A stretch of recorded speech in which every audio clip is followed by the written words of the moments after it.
Hello, I'm Ronnie DeBenedetta. And I'm Brandi Tobias. Welcome to West Coast Swing, Basics and Beyond. In this DVD, we're going to talk about technique, how to move through your West Coast swing, as well as some nice variations of the basics that you can use in your social dancing. So, hang with us. We'll get started with our first section here in a moment.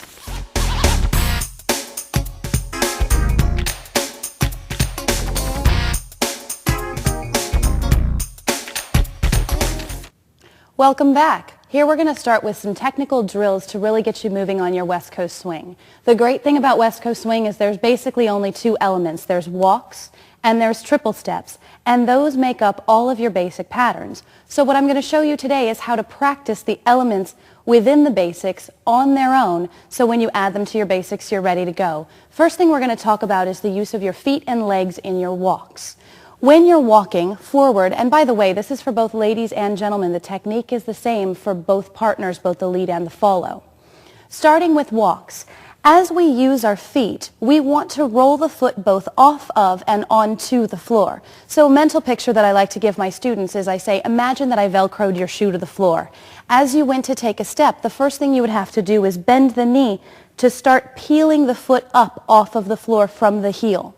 It's very important that every time you bend the knee that you don't leave the heel on the floor, or it's going to force you to sink into your hip.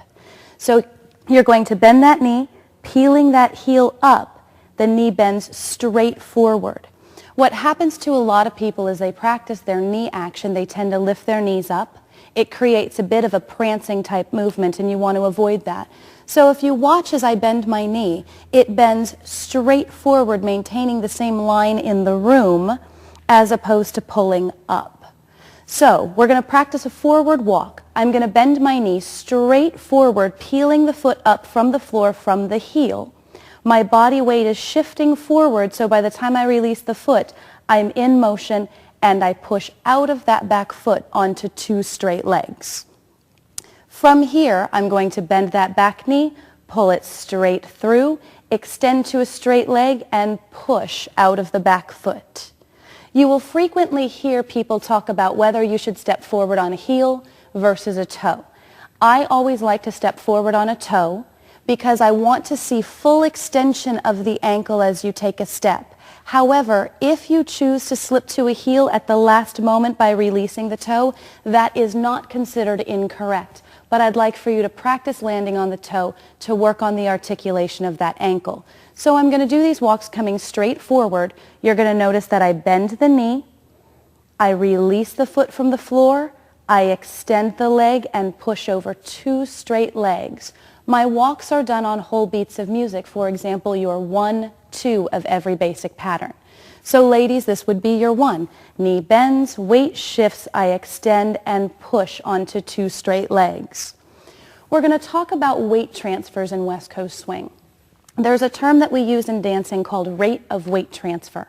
What that means is how quickly does my weight get to my foot upon the strike of the floor. So my foot hits the floor on the beat of music. Let's take beat 1, for example.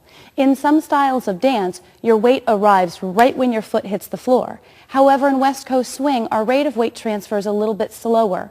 We want to occupy the time from one beat to the next with continuous movement over and past the foot. So for example, if I'm practicing my walks and I arrive at the foot too early, 1, now I'm stuck waiting for beat 2. That's often going to cause me to be a little bit early, and the foot's going to be in the air, and I'm almost going to fall on my 2 a little bit too quickly. So what I want to do is delay that weight transfer just a bit. I start transferring my weight. When the foot hits the floor, I'm split weight. I spend the rest of that beat of music pushing myself over that foot and preparing to step on beat 2, preparing for beat 3, and so forth. When we practice our backward walks, both the ladies and the gentlemen should practice both forward and backward walks, but ladies, that forward walk is your 1, 2 of every basic pattern. Gentlemen, a backward walk is your 1 of every basic pattern, so it's worth spending some time on. Gentlemen, when you step backward, even though I'm moving backward, my knee still bends forward to release the foot. So every step essentially starts the same. As I go to take that backward step, I'm going to bend the knee straight forward, releasing the foot from the floor. I'm going to move the toe back and roll my weight from the toe all the way down to the heel. And you want to feel your foot open up on the floor. I don't want to watch you land ball flat.